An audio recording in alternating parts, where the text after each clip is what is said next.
حبايب قلبي عاملين ايه؟ يا رب تكونوا بخير، كل سنه وانتم طيبين. بعد الفطار بقى قلنا عايزين نعمل حاجه حلوه كده، رحت جايبه لي نص كيلو كنافه وقلت ايه تعالوا نعمل حاجه حلوه.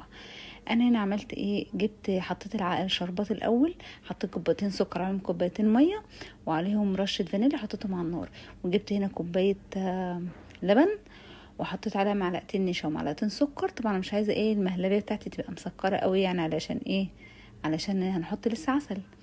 ورحت ايه ركناها بقى، سبتها على جنب كده، وجبت بقى الكنافه ورحت حاطه عليها السمنه زي ما انتم شايفين كده، وقعدت ايه اظبطها، وجبت بقى صينيه ودهنتها سمنه، وايه حطيت نص كميه الكنافه اللي عندي وظبطتها بقى وسويتها. انا كان عندي شويه فراوله وكرملتهم، حطيته عليهم نص كوبايه سكر وحطيتهم على النار يكرملوا، عشان عندي بصوا اهوت. بس طبعا ما جبتش الخطوه دي عشان عندي ما بيحبوش ايه القشطه الكدابه يعني او المهلبيه قوي يعني، فقلت اغير الطعم وتبقى حاجه جديده يعني، يبقى تغيير وحاجه جديده وهتدي ميكس وطعم حلو قوي هيعجبكم يعني لو جربتوها.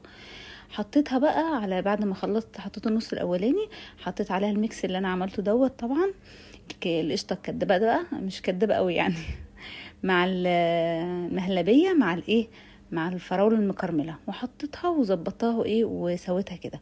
وبعد كده جبت نص الكميه التانية من الكنافه ورحت مسويها فوقيها وظبطتها هي الصينيه زي ما انتم شايفين، كنت مولعه الفرن على درجه حراره 180، حطيتها طلعتها بصوا زي ما انتم شايفين كده لونها ذهبي وجميل، كان العسل بارد طبعا، ورحت ساقيها بيها العسل. انا مش عايزه اقول لكم كان طعمها عامل زي كيك جميله، وطبعا بالسمنه البلدي بقى مخليه الريحه والطعم ايه تحفه، مش قادره اقول لكم.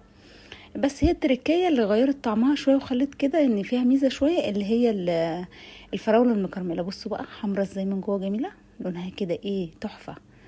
بصوا قلت لازم اصور كل التفاصيل وتبقى حاجه جديده للولاد، والولاد اصلا بيحبوا الفراوله.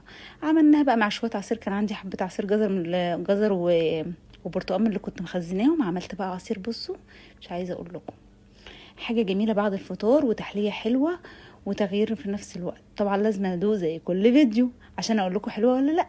بصوا ما دام عملت كده يبقى حلوه لو مش حلوه اقول لكم ايه ده لا مش هنزل فيديو، جربوا.